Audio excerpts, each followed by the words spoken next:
opening in February this year.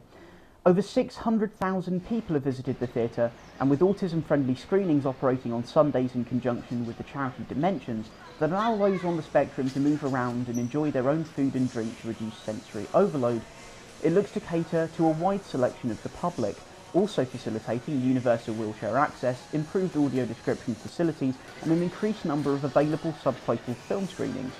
The theatre boasts a number of special features, including an iSense screen, reclining seats and a soft play area for families with children. These new recruitments come after 50 people were hired for its launch, in which over 23,000 people utilised the cinema, which brings the staff total to 70. This is also after the Sunday Times listed Odeon as one of the 30 best big companies to work for. General Manager Richard Howe said that it's about being able to provide the best possible experience to every film fan.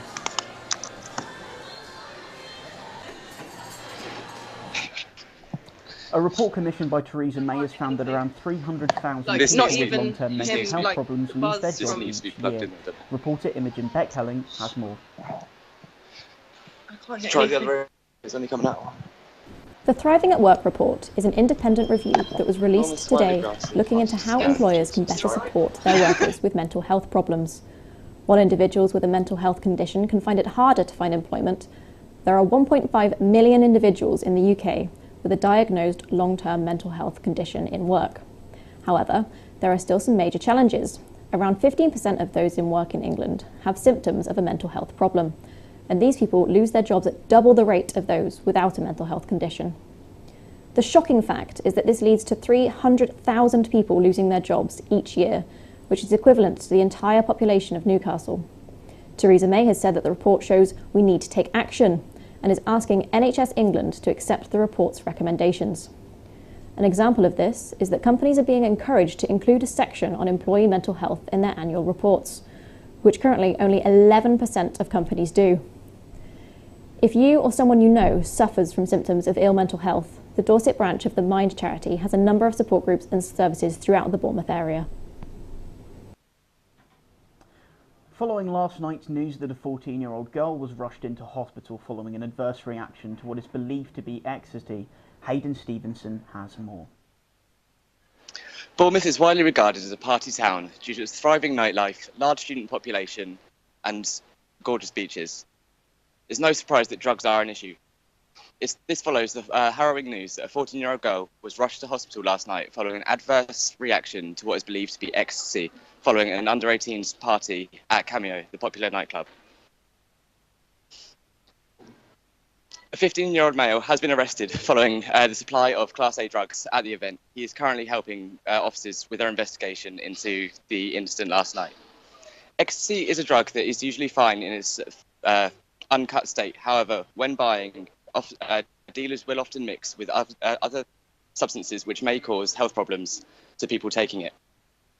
Education may be the key to helping people in the future, especially as it is very rarely mentioned to people the dangers following drug use. Portugal decriminalised all drugs in 2001, and since then, they have only had 3 OD deaths per million people since this has happened. The UK has 44 per million. Other places in Bournemouth do have issues with drugs also, with heroin in Boscombe a big issue due to large rehab facilities there and chance of relapse happening often. Can more be done by our government to help with this issue? Thank you, Hayden. Bournemouth and Poole Library are welcoming the witches and wizards of the area to their magical Harry Potter exhibition. The exhibition will be running at Bournemouth Central Library until December 30th and will then move to Poole Central from January 8th until February 28th. It will include activities such as live screenings and a talk about women witches and witch trials. Bournemouth and Poole are 2 of 20 libraries that the exhibition will be visiting and has been put on to celebrate the 20th anniversary of the publication of the first Harry Potter book, The Philosopher's Stone. Valerie O'Sullivan of Bournemouth Central was more than pleased that the exhibition had come to Bournemouth, saying it caught the imagination of a whole generation as well as being enjoyed by all ages. It's a privilege to be a part of. Councillor Mohan Iyengar, Cabinet Portfolio Holder for Culture and Community in Poole, said the Harry Potter series has influenced literature and reading over the past 20 years. Paul is proud to be one of the few libraries across the country chosen to host this magical exhibition. I'd encourage everyone to go and experience the world of Harry Potter. As well as the Harry Potter exhibition, Bournemouth Library is displaying books and artefacts to celebrate the Frankenstein author Mary Shelley. And in sport, Bournemouth will host 4th place Chelsea this Saturday, as both teams are looking to carry on from winning ways last weekend. The Cherries earned only their second win of the season last Saturday against a strong Stoke side in the fortress that is the Britannia Stadium, while Chelsea bounced back from 2 straight losses and comfortably saw off Watford at Stamford Bridge. The Cherries will be hoping that the new signing, Jermaine Foe, will extend his record of being the only player in Premier League history to score against Chelsea for 4 different clubs, to 5 this weekend, where Chelsea's Michy Batshuayi is looking to maintain his stellar minutes to goal ratio, which has come after some tremendous appearances off the bench. Eddie Howe's men have never beaten Chelsea at the Vitality Stadium, with their only win against the Blues coming from a surprise victory at Chelsea's home ground in 2015.